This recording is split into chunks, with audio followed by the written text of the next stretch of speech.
A very good evening and a warm welcome to UBC News Tonight. It is the 11th day of July 2021.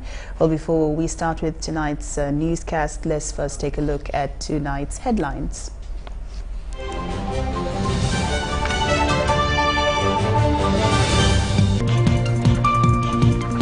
UPDF in face mask mass production.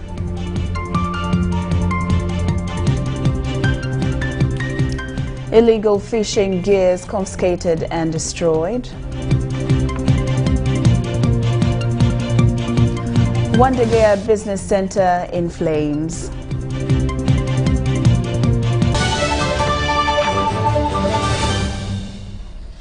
Good evening once again and welcome to UBC News Tonight. I'm Lauryn Masika Kazimoto and Mohammed Mugalu on sign language. Now tonight is a very exciting night for so many Ugandans because tonight Italy takes on England in the Wembley Stadium, and of course the battle on. All right, wonderful highlights right there. As you can see, people are ready and energized. I mean, even here in studio, we have those clad in England t-shirts and those also clad in Italy t-shirts. So may the best team win. Now we start off the newscast this evening. Uganda People's Defense Forces are manufacturing face masks to help tackle COVID-19 situation head on in the country.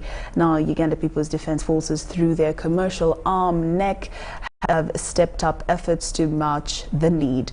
This was during a recent guided tour to UPDF's oxygen production plant in Nakasongola.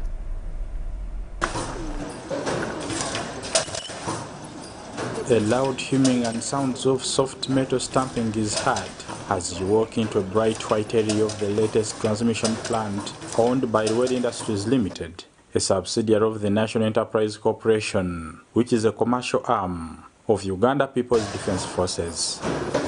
But the sounds aren't of auto parts being produced, but large reels of fabric running through machines, with employees using laser welders to make medical face masks. The face masks production process begins with a thin material on large spools being fed into a machine that welds 3 layers of the product into one, crimps the front of the masks, and inserts its metal line, call it nose wire. The machine then cuts out the fabric and spits the masks out faster than an ATM machine, dispensing bills.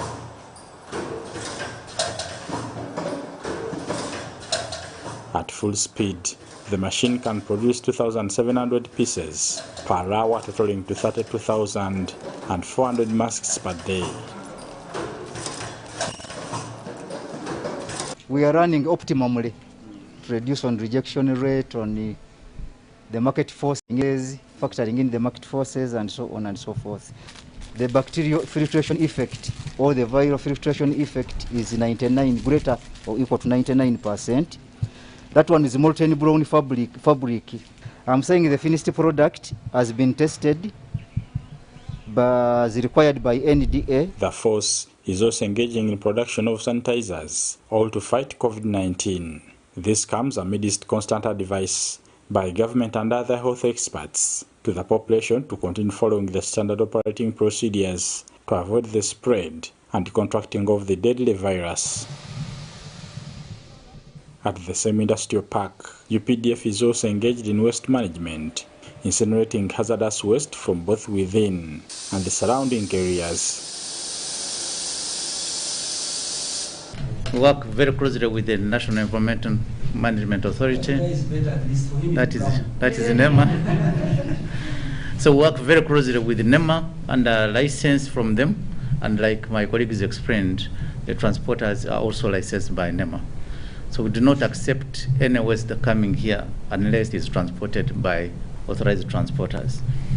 That's on that part. Then in respect of whether we only receive waste from the neighborhood, I just wanted to add that we, for instance, handle petroleum waste. And this is waste from petroleum activities. As you know, what is known as the graben. The graben extends from the Hoima area going up to the north, and that's quite far from here. And so most of the waste from that area comes to us because we are the only authorized, the first authorized handlers of hazardous waste in the country. The General Manager, Lauryn Industries Limited, Major General Sabit Muzei, says Uganda People's Defence Forces is proud to have made a contribution not only in defence but also in improving people's livelihoods. In line with the mandate on functions of the EPDF, we produce products that are of defense nature, but we also produce products that are of normal use. And some of the actual facilities we have, much as they support defense production, they also support the civilian. General Muzei says the plant has offered jobs to both women and men from both UPDF and civilians. Joseph, Dr. Engineer Okidi, but in simple terms, we don't really employ soldiers only. Here it's an industry, we recruit based on skill and competence. Lauryn Industries Limited is a subsidiary of the National Enterprise Corporation, a commercial arm of the Uganda People's Defence Forces. Bernard Higa, UBC News, Nakasongo. Now, soldiers under the Fisheries Protection Unit have destroyed and confiscated items used in illegal fishing by fishers. The operation was led by Captain Syrian Eric Byomuhanji, who warned illegal fishers to follow government-set guidelines.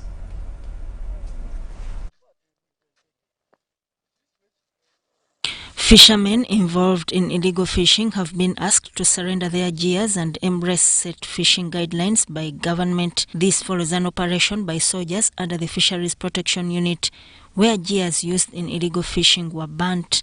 The operations commander, Captain Syrian Eric Byomhanji, explained that hundreds of fishermen have migrated to Zero Landing Site in Buvuma in quest for fish species from the Tanzanian side.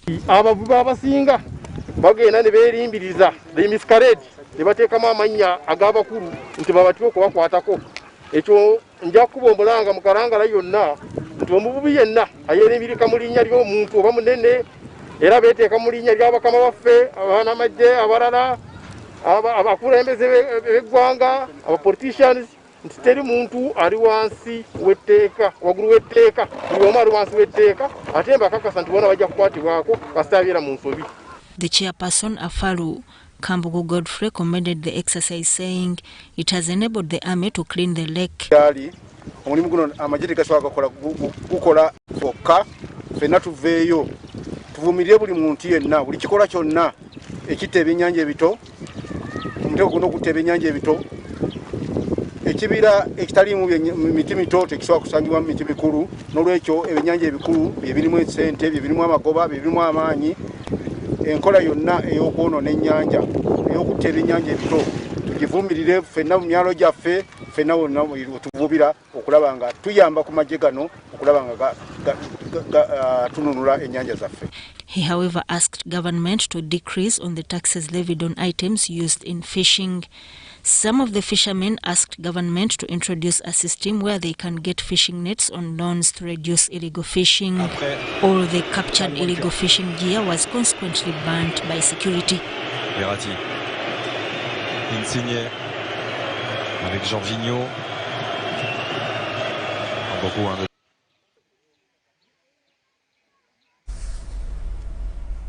Now, police fire brigade has put out a fire that devastated a business center adjacent to Uganda telecommunication stores in Wandegea, Kampala. Wandegea DPC Nwamanya Alex confirmed that the fire was caused by an electricity short circuit.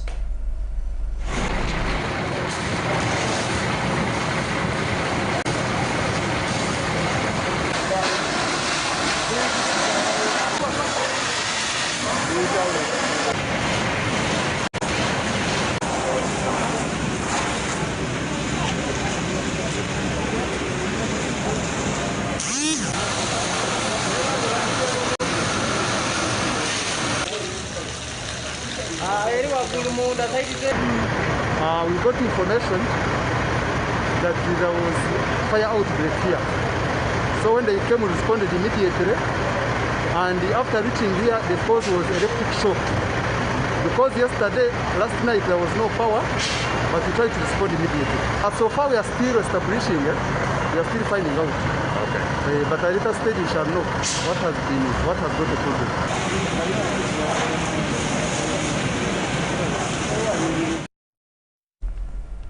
Now, amidst fighting COVID-19 as UBC, we have brought you Frederick Bwire, who washes clothes for COVID-19 patients and health workers at one of the places allocated for treating COVID-19 patients in Hoima District.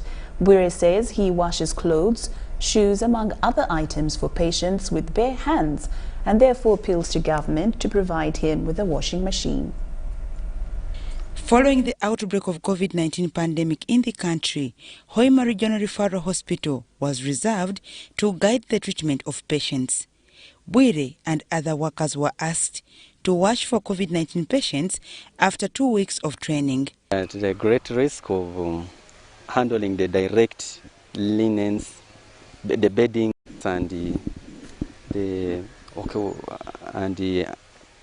scrubs of the staffs who comes direct from the treatment rooms. And you'll see that as human beings, there's times that you can skip to do what is right as a human being, and you get yourself having touched the infectious things and you touch on yourself. Bwire says government should provide washing and ironing machines to hospitals to prevent the risk of contracting COVID-19. Where we have reached with the numbers, the workload is too high. I was thinking of if the hospital can think or be supported. Since we have a big number of staffs, we have this problem, and we have 2 washing machines, commercial washing machines. We can handle the uniforms of staffs. That's at the general hospital, because most staff take their linens home, back home, their clothes back home. We don't know how they handle them. Then secondly, these linens from the patients, it will be easier for us and more safer to use the machines than hand washing. The manual, it is so hectic and it's so infectious. Secondly, if we have a tumble dryer, due to the weather, we wash these scrubs of the staffs and it reaches the following day when they are still wet, because if the weather has not been good. And now there, if we have a tumble dryer, we do the drying on the spot. Then lastly, if we have those ironing machines, we can do the ironing of the staff's uniform on the spot here, like the steam ironing machines, industrial steam ironing machine, and a calendar that can iron the bed sheets. He says whenever he's washing patients' clothes, he is scared of contracting the virus. I think that's where our problem is, that we are so much exposed, especially when you're washing, that water can spill into your face. Though we are using the face shield at times, but it is still more risk during the washing. Bwire adds that since the second wave of COVID-19, he has not been paid. He is supposed to earn 8,000 shillings daily. Always been encouraging us and saying let's work and hope for the best. The truth is that we stopped being paid, given this, because they say it's not, you don't demand it because it's an allowance. We are being paid when it is there. When it's not there, then you wait. So we stopped being given that allowance last year in December. Up to now, we haven't received any. So there are some people, most of us, we are still demanding. Yeah, and this wave, no one has received any allowance. And we are spending here from morning to evening. With this curfew now, we've made the 2 shifts, morning shift and evening shift. So you'll see that you are here, no meals. So that is the situation we are in. He told the parliamentary committee that was sent to Western Region to see how government is doing in preventing COVID-19 spread. The executive director, Hoima Regional Referral Hospital, Peter Mukobi, told legislators that the hospital is facing some challenges. In relation to protective equipment, okusinzira ku bye twambala okwetangira obulwadde, embeera tebadde mbi wano ku treatment unit, wabula otunuulira eddwaliro lyonna waliwo ekibulamu mu units endala. Tuba engeri enkozesa gyeri nti yeeyongedde nnyo, twetaaga ebintu bingi mu wards zonna, tuba tetusobola kuwa ekyetaagisa buli ssaawa buli omu buli musawo. Kale n'olaba nga oluusi tetuyita out of stock, bintu oluusi biba tebiriiwo. Hoima Woman Member of Parliament Nyakato Asnasi and Hoima West County MP Dr. Joseph Lyonga said power outages at the hospital should be addressed, health workers given ample operating conditions and a good working environment. Specifically Hoima Referral Hospital, if you talk about 50 medical workers who have been infected with the COVID-19, and this is 50 out of 300 medical workers. This is a very big number. And even the deaths of the two scare the other health workers. And you see, they are attributing this to inadequate PPEs. So it is a serious matter that we need to take up very seriously, that PPEs are delivered in time, because once our fighters, the health workers, are scared, then we'll have lost this battle. So we can't allow to lose this battle. We must go and fight, make sure that the PPEs are delivered in time so that we don't lose any other health worker. But also the security personnel is complaining on the roadblocks, they are not getting any facilitation. Even the RDCs, the DPCs, they are all crying. And to make it worse, the frontline security officers on the roadblocks don't have equipment, protective gears, they don't have gloves, they don't give them masks, they don't give them suits, they just go bare open. There's so many other gaps. But we as members of parliament, after here, we're going to make a report and submit to parliament and see what can be done. The committee members toured hospitals in Hoima and Fort Portal before heading to Wohweju, Mbara and beyond. A parliamentary task force is in Tororo and Busia districts to assess the readiness of the area's campaign against the spread of COVID-19. The members of parliament noticed several challenges in the area's health facilities, ranging from lack of protective gears for health workers to inadequate medical equipment in COVID-19 treatment rooms. We have the details. A parliamentary task force on COVID-19 is in eastern Uganda to assess government's preparedness towards managing the coronavirus situation at the grassroots level. The Member of Parliament for West Budama South, Dr. Emmanuel Otala, is leading the legislators now traversing Tororo and Busia district. These first held a meeting with the district task force at the district headquarters. These later headed to Tororo Main Hospital to ascertain how the COVID-19 situation is being managed. It is here that these noticed a number of challenges the health facility is facing while battling the COVID-19 pandemic. We don't have the personal protective equipment, we do not have the overalls, we don't have the drugs, we don't have all what is required. That is what has now exposed the number of our doctors, the number of our health workers contracting the virus. We have over 1,000 trucks crossing here every single day.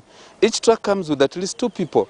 These people require medical attention and our limited human resource if they are not well facilitated. Because we've also been told it is now several months they have not received their allowances. The legislators also discovered that the COVID-19 treatment ward is improvised and lacks necessary tools. The hospital, which is a general hospital, is already working like a regional referral hospital. It has established a ward for COVID, and all it lacks is just the high dependency unit beds, ICU beds, and we as Parliament, we are going to recommend that this be provided immediately. The district health team explained that Tororo Main Hospital is currently besieged by the number of patients visiting the facility. 600,000 population. This is their only hospital for referral. Add on the other cases referred from other districts. The district COVID-19 task force chairperson, however, says cases are slowly reducing. The number of infection is coming low, but we cannot celebrate over it. because for the last 2 to 3 weeks, there has not been massive testing because we ran out of these RDT reagents, rapid testing, rapid diagnostic testing facility. From Tororo, the team headed to Busia District, where they concluded the day.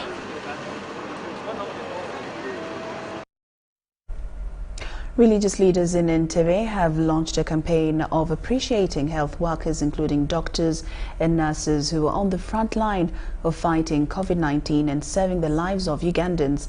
A campaign headed by Bishop Daniel Kutesa Wandiba of Bethel Freedom Tabernacle aims at appreciating Ugandan health workers for the job well done. When did we ever stop to thank health workers for the great work they do for our lives? I'm talking about everybody that works in this sector.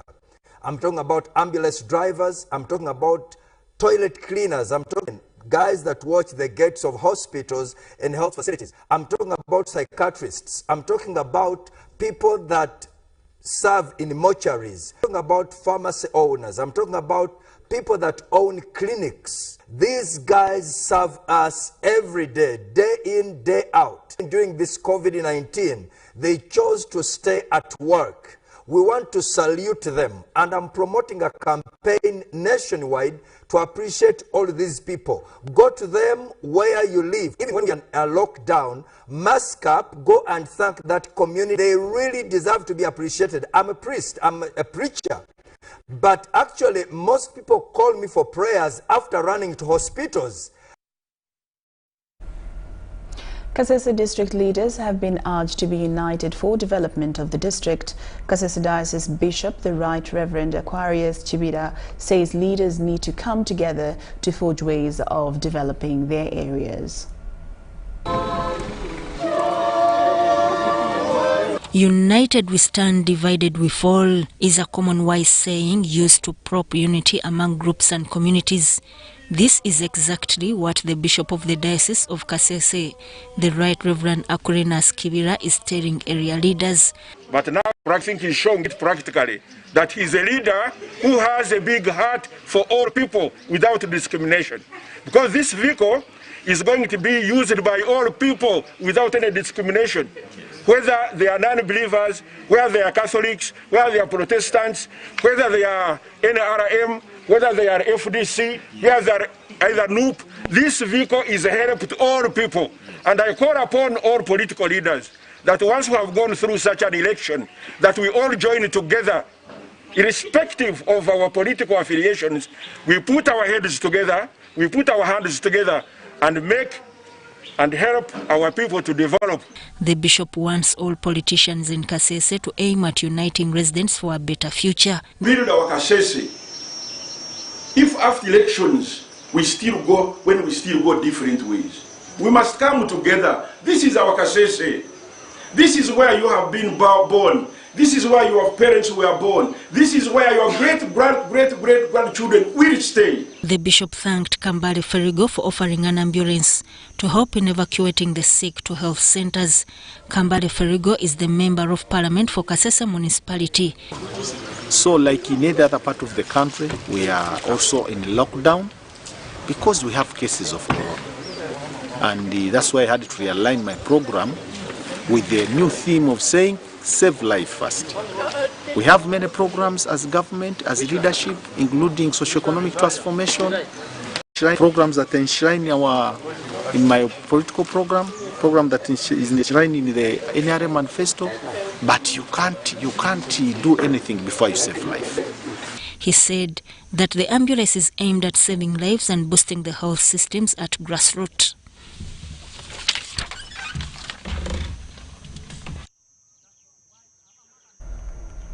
Now, religious leaders in Kampala have asked believers to maintain worship places in their homes during these tough times of COVID-19. Pastor Agaba Patrick Binomgisha, a senior priest at Ark of God Church Chitetika, wants the believers to take full responsibility of their lives during the ongoing COVID-19 pandemic.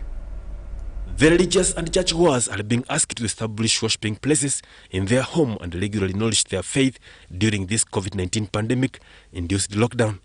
To make sure you keep your family altars burning. We encourage one another in the words of God so that we don't lose the track, so that we don't miss the hope. Love your neighbors and help your neighbors. If you have a kilogram of posho or something, please share. Agaba urged people to use the lockdown to work in their farms and warned couples against gender-based violence during this lockdown induced by COVID-19 pandemic. In this country, the doctors, the nurses, you have overcharged people. Please, let us use the heart of love to treat people. The heart of love, care, the heart of responsibility to treat people. Today you are charging me 100 million. Your fellow sister, your real sister, biological uncle, who is not here, but what you sowed, she or he is going to suffer the consequence of what you did to your Ugandan.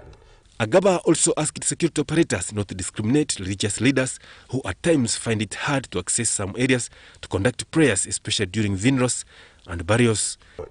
These occasions are mostly done by the religious people. So don't make it hard for us to reach where we are going to bury our friends. He thanked the government for protecting lives of Ugandans and asked for special attention to health workers who are the frontline workers in the campaign against COVID-19. Edwin Yachwara, UBC News. Now, followers of the Unity of Faith have celebrated their Day of the Child. This is an annual celebration that coincides with a miracle by Owomusobozi Ruhanga Bisaka upon women who had been pregnant for 9 years. Followers of the Unity of Faith have celebrated their Day of the Child during a scientific function full of glamour.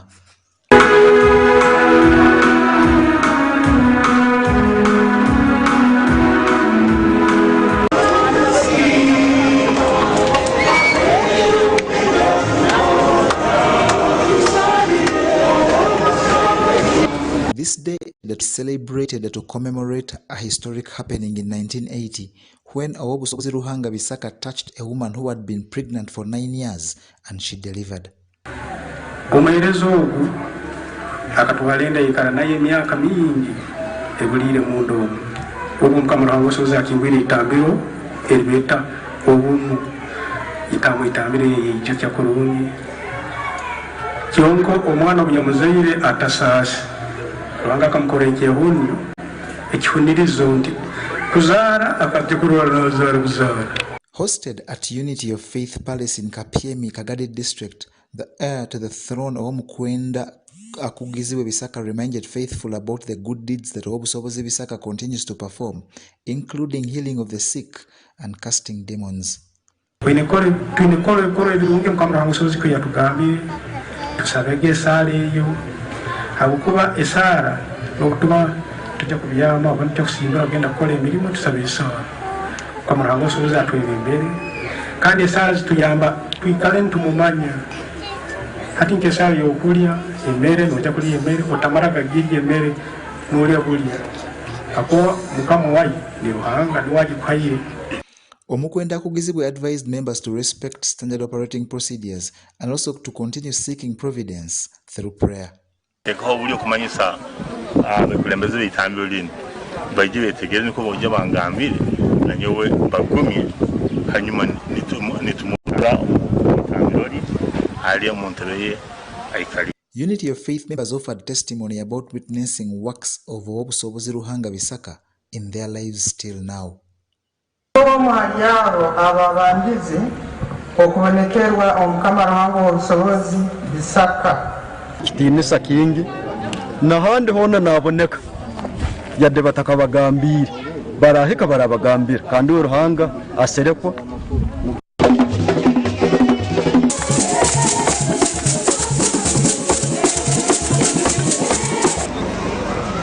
okuki omwa Ruhanga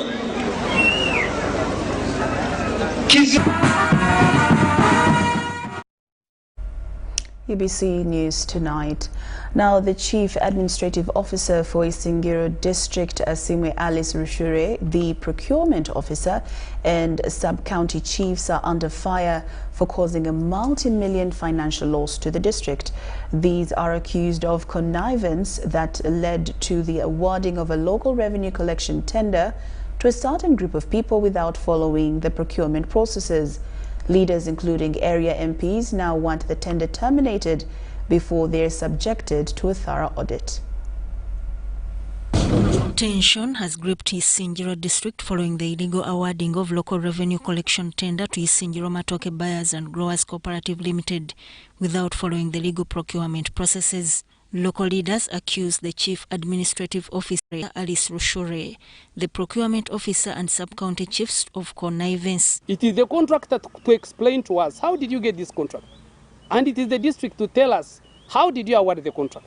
We can't afford to have a cow transferring sub-county chiefs because they raised the fingers about this money. They are also happy if they are in a good sub-county that generates money and development is there.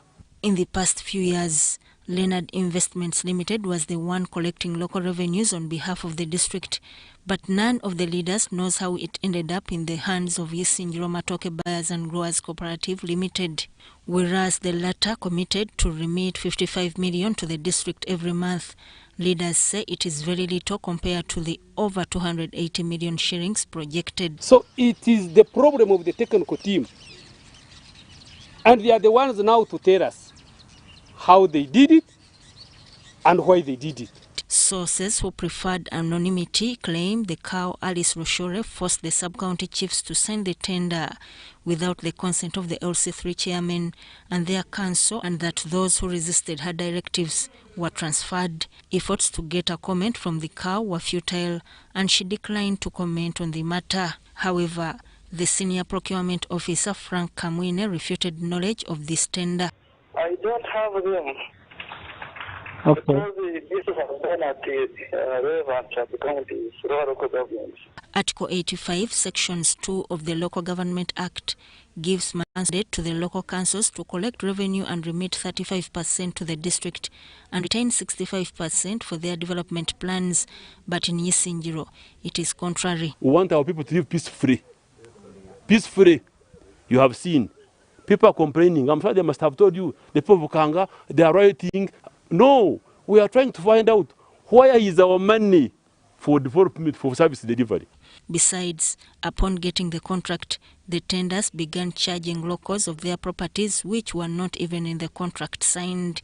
During a meeting chaired by Minister of State for Agriculture, Lieutenant Colonel Bright Ramilama, it was resolved that this multi-million tender be terminated upon getting evidence that it was awarded illegally and that the renderer was overcharging residents. We also discovered actually that the contractor, the tenderer, was charging items above the amount stipulated in the ordinance. They also resolved to give authority to all sub-counties and town councils to start collecting their revenues and remit 35% as the law stipulates. Now, the move to reorganize the education sector is a food for thought for the stakeholders as the world continues to meticulously tackle COVID-19 pandemic.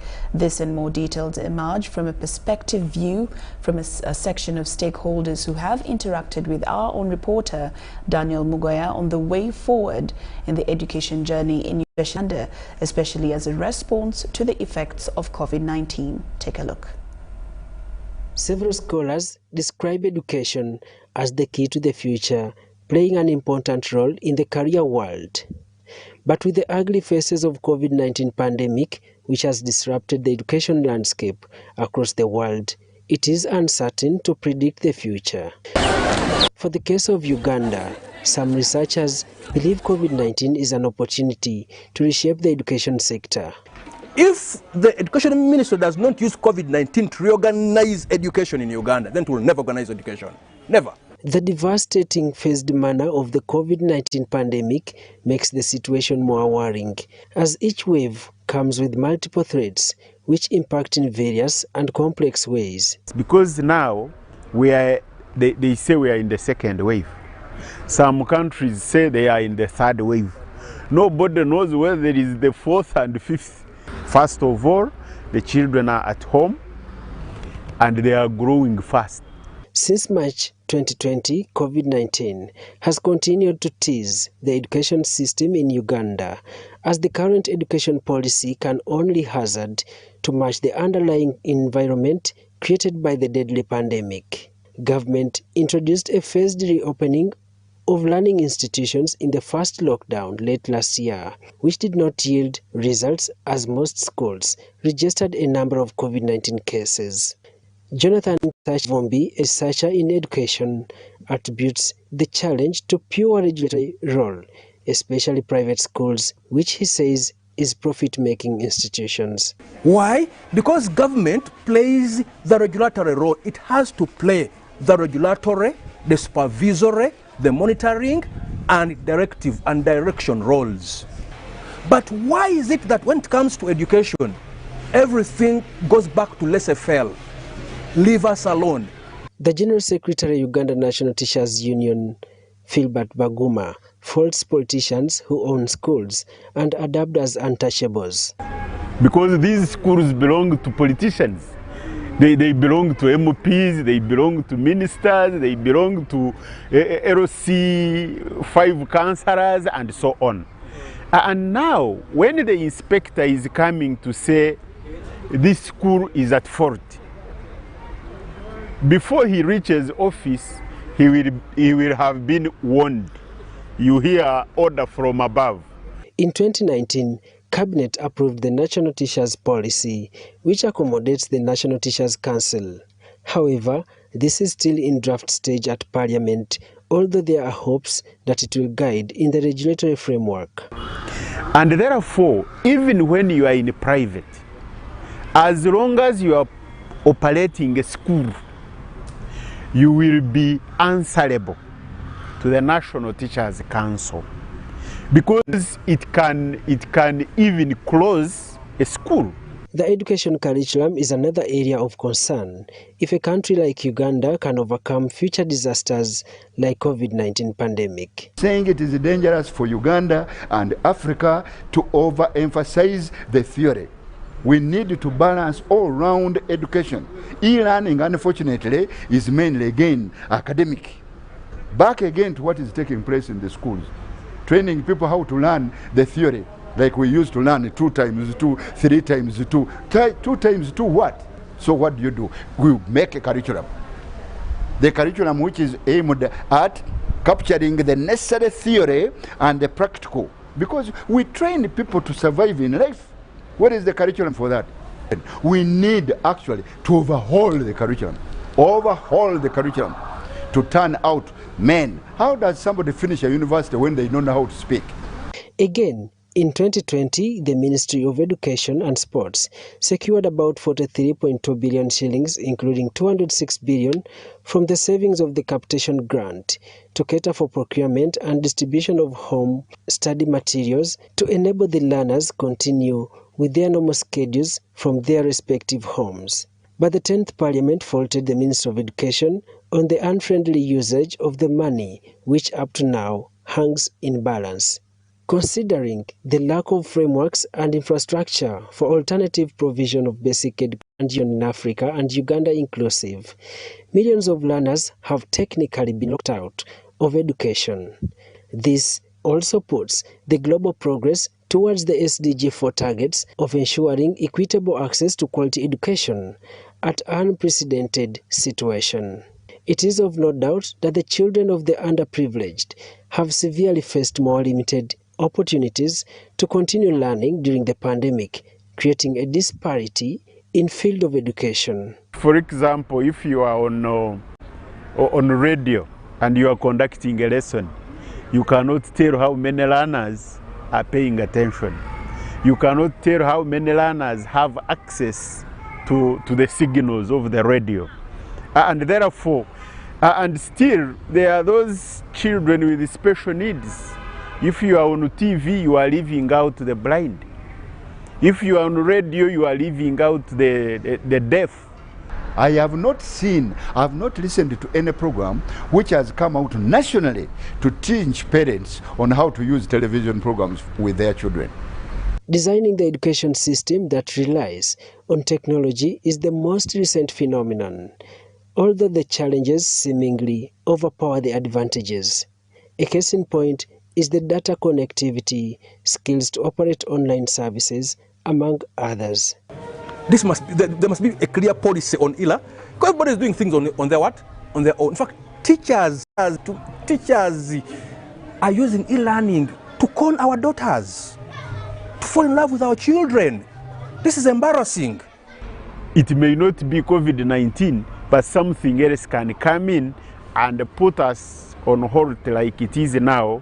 The former chairman, Uganda National Examinations Board, Fajil Mande, wants parents and guardians to use the period of lockdown to instill more of practical to the learners to keep boosting their intelligence. And COVID has found us in a situation where particularly men think that the responsibility of looking after a child is of a woman, of the mother.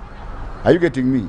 Where they think that no, the child is only trained or learns at the school. No, for goodness sake. The whole country should now change the mindset of every mother and father that learning does not take place at school only. The first school is at home. That's where people learn from.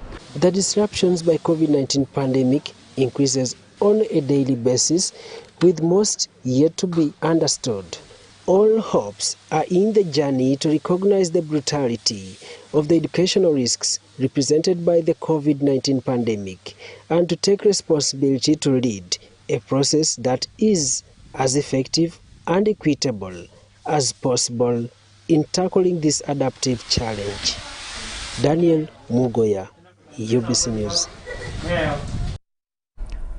Well, UBC News Tonight takes a short break, but will return with business news.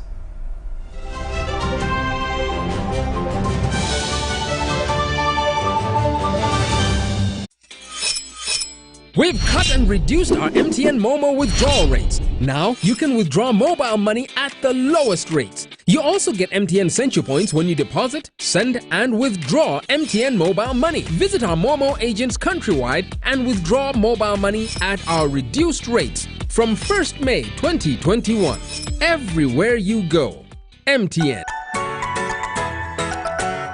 As the financial year 2020-2021 draws to an end, URA has put measures in place to facilitate taxpayers to file their returns and pay taxes within the set deadline. All our offices across the country and the URA Contact Center shall remain open to provide extra support to our esteemed taxpayers. Additionally, we have extended our contact center service hours from 8 a.m. to 11 p.m. Monday to Friday and from 9 a.m. to 3 p.m. on Saturdays and public holidays. In light of the COVID-19 risks, we encourage taxpayers to reach us through our improved contact center and other online platforms instead of making physical visits to our offices. For online support, please reach us through our toll-free lines 0800 117 000 or 0800 217 000. Email services@ura.go.ug.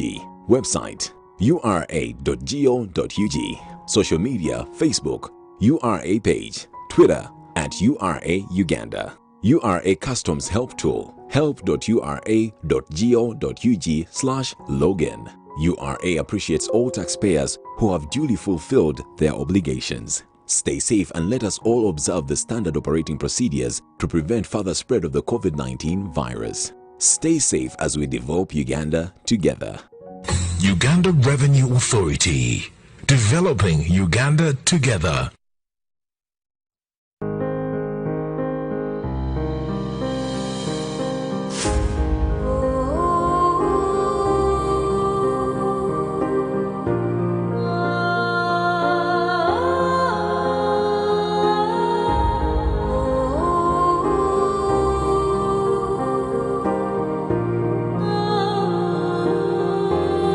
COVID-19 chijja kugwa. If we get vaccinated now, observe social distancing, wear a mask properly, sanitize or wash our hands with soap and water regularly. Together we can defeat this enemy.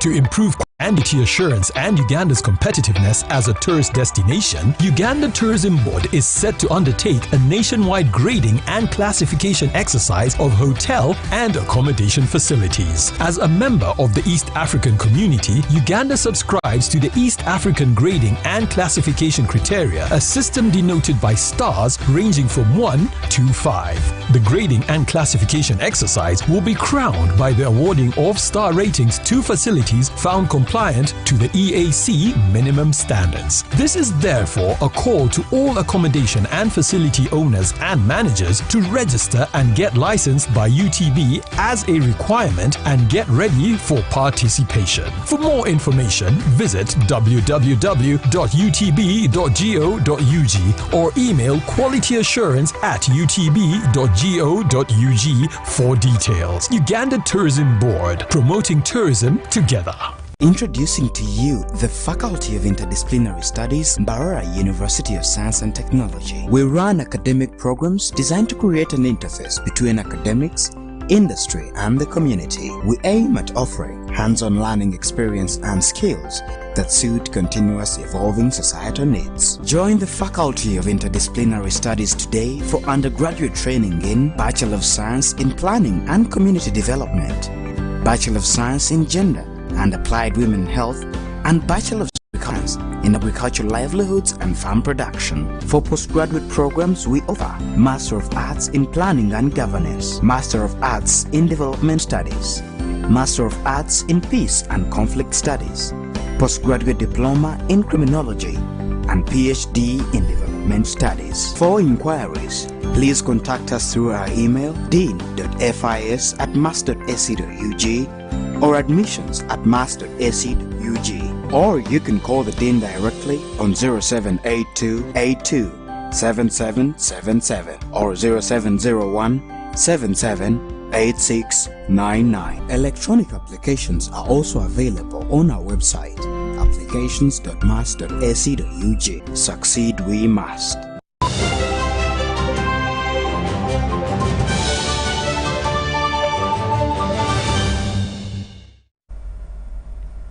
Welcome back from that break. Now into our business news this evening. Times are constantly changing with the urge to invent electronic motor vehicles growing every other day. But this does not imply that oil discovery is a waste of time for both developed and developing economies. This is a fear that has been dispelled by the renowned Ugandan entrepreneur Patrick Bitature as he talks about post-COVID-19 economic recovery.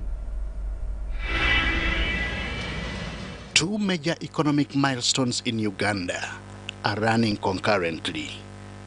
That is the discovery and impending exploration of oil, as well as the invention of electronic motor vehicles. For oil, agreements with neighboring countries have already been signed for the construction of the oil pipeline.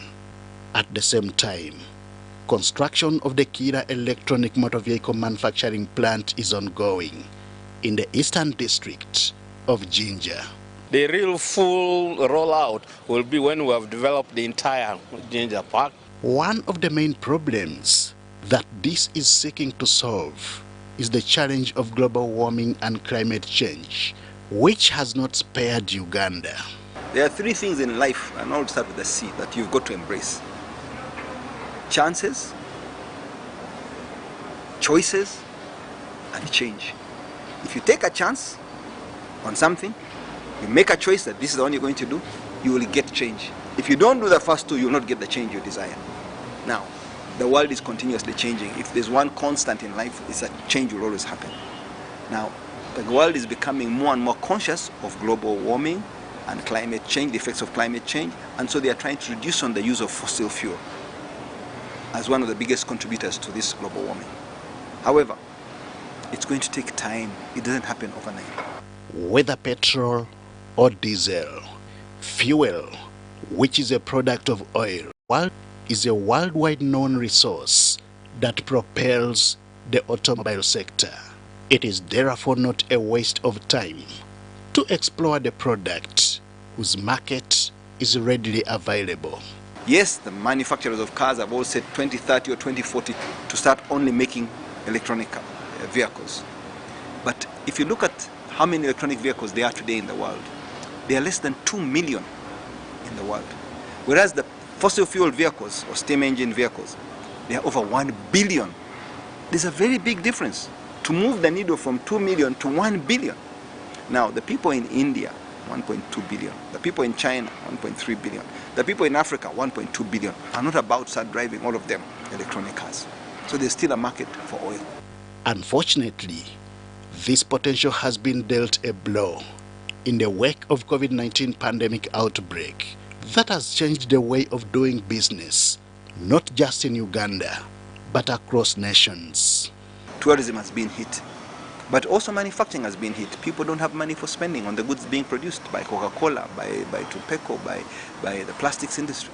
So incomes have dropped, and so we've had to go backwards. But that is the price we pay when you're in a period of war. Not all hope, however, is lost. There will be life after COVID-19, even when the country is still grappling with the second lockdown. Economically speaking, this is part of what it will take for the country to recover, according to Patrick Bitature, a prominent Ugandan businessman. Eventually, our oil and gas should jumpstart the economy. It should be a big catalyst to get the economy going. If we use those resources well and people start building the infrastructure for oil and gas, that will bring in a big impetus to give us a move in the right direction. So there is hope that tomorrow will be better than today. And hope is a very powerful tool to the young people especially. To realize proceeds out of this, it will require full employment of all factors of production, including capital, land, human resource, entrepreneurship, and innovation. Henry Okurut, UBC. Former Executive Director, Uganda's Export Board, Florence Kata, wants the public to embrace various cash crops introduced in the country to enable them break the chain of poverty in their communities. This was during the inauguration of the Central Uganda Regional Resource Center for Cashew Nuts Value Chain Project in the Greater Luero area under the theme, Valuing the Essential Role of the Parish Development Model.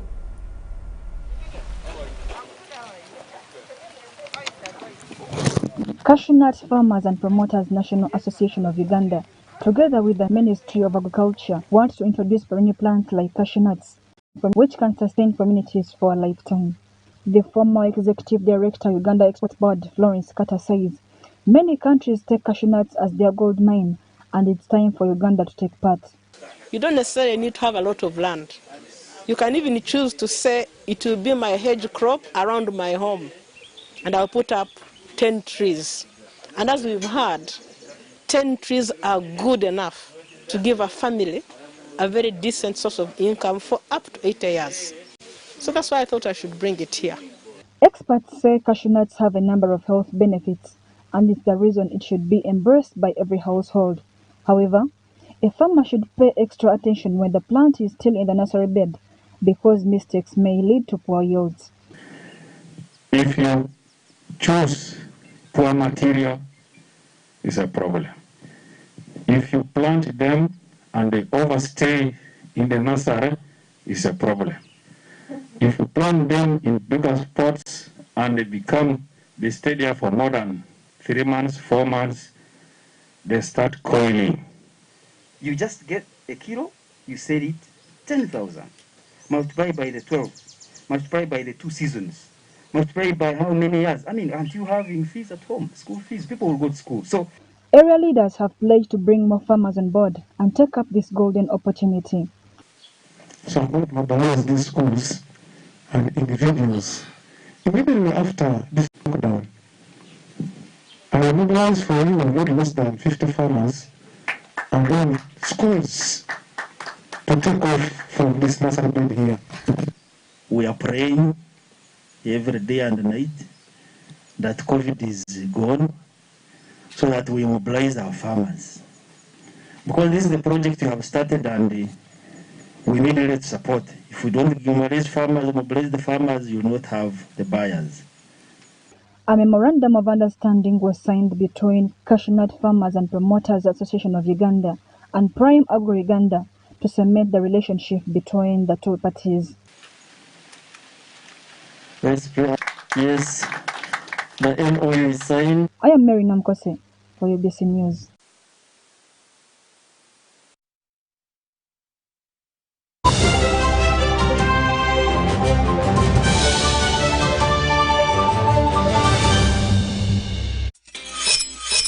We've cut and reduced our MTN Momo withdrawal rates. Now you can withdraw mobile money at the lowest rates. You also get MTN Central Points when you deposit, send and withdraw MTN mobile money. Visit our Momo agents countrywide and withdraw mobile money at our reduced rates from 1st May 2021. Everywhere you go. MTN.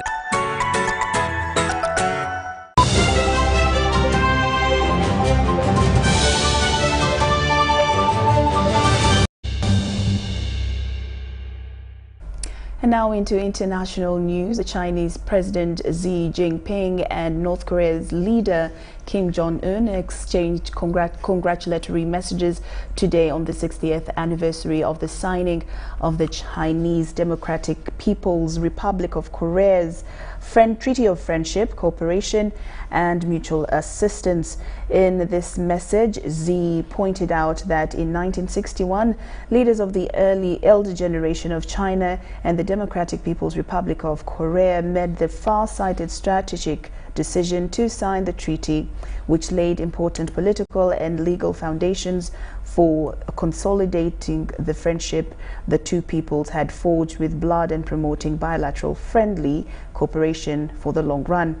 Over the past 60 years, Xi said China and the Democratic People's Republic of Korea firmly supported each other and strive hand in hand in the spirit of the treaty, have strengthened the traditional brotherly friendship between the two parties and countries, advanced the development of their respective socialist causes, and safeguarded regional and global peace and stability.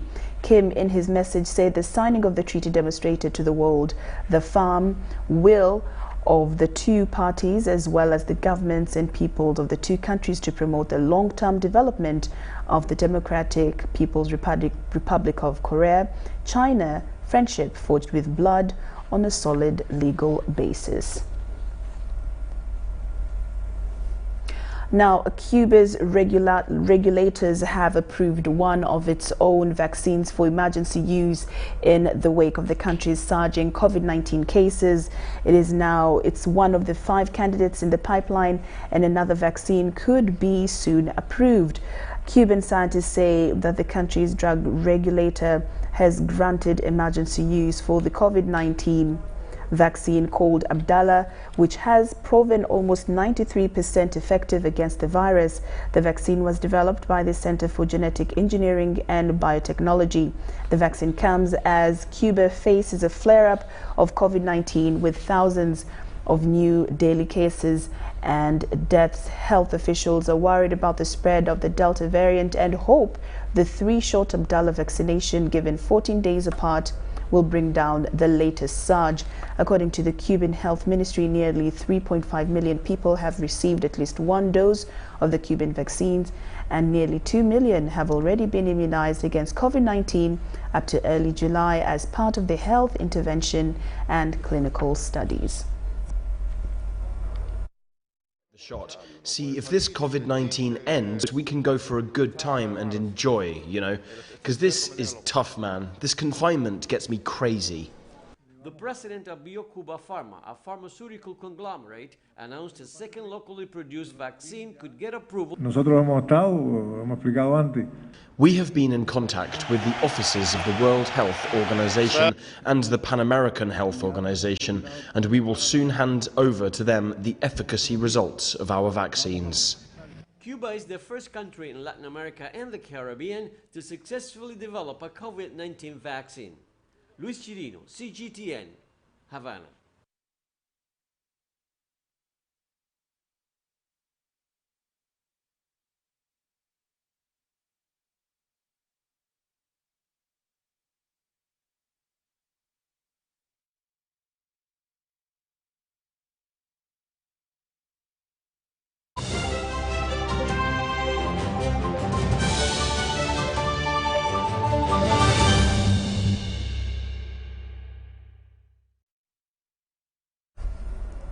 And now into sports. Well, the UEFA Euro 2020 Championships is currently gone for a break.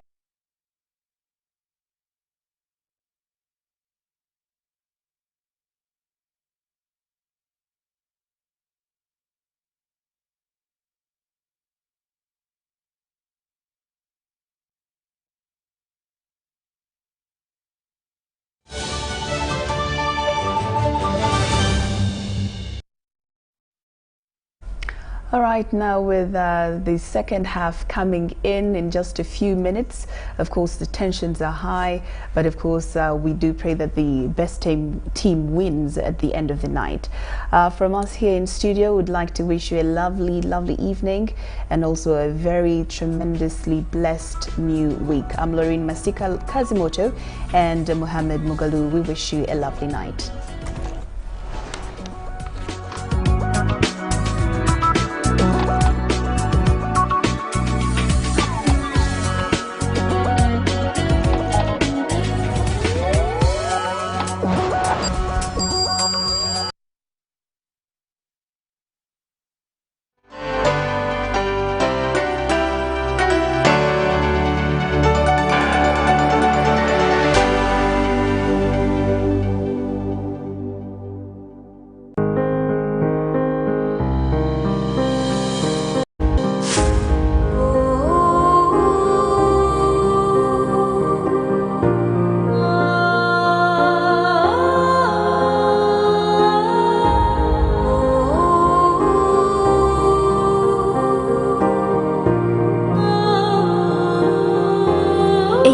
COVID-19 kijja kugwa. If we get vaccinated now, observe social distancing.